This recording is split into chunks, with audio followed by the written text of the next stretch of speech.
Grow అవుతుంది. మిరపకాయలు అయితే ఈ ప్లాంట్ పెట్టి దాదాపు 2 years అయింది. చాలా చిన్న పాటు 3-4 inches పాటే అనమాట.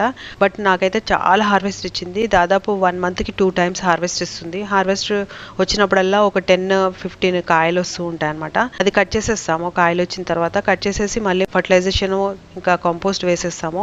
తర్వాత మళ్ళీ వచ్చేస్తాయి, మంచి పూలు వస్తాయి అనమాట. ఈసారి మాత్రం టోటల్ గా ఎక్కువగా ట్రిమ్ చేసేసాను. ట్రిమ్ చేసిన తర్వాత కూడా చూడండి ఎంత బాగా గ్రీన్ కలర్ లీవ్స్ వచ్చాయి.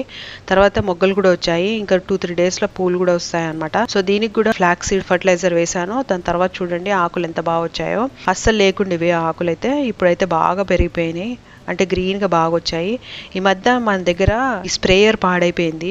నీమ్ ఆయిల్ స్ప్రే చేస్తాం కదా, అది పాడైపోయింది అనమాట. అందుకే ఒక 1 week నుంచి స్ప్రే చేయలేకపోయినా. అందుకే ఈ చిన్న చిన్న బ్లాక్ ఫ్లైస్ అటాక్ అయిపోయాయి. మొత్తం గార్డెన్ అంతా ఉన్నాయి. ఇప్పుడు స్ప్రే చేయాలి కొనుక్కొని, లేకపోతే అవి కూడా ఉండవు అనమాట. అసలు మనము రెగ్యులర్ గా నీమ్ ఆయిల్ వేస్తూ ఉంటాం కదా, అస్సలు ఉండవు. సాయిల్ లో కూడా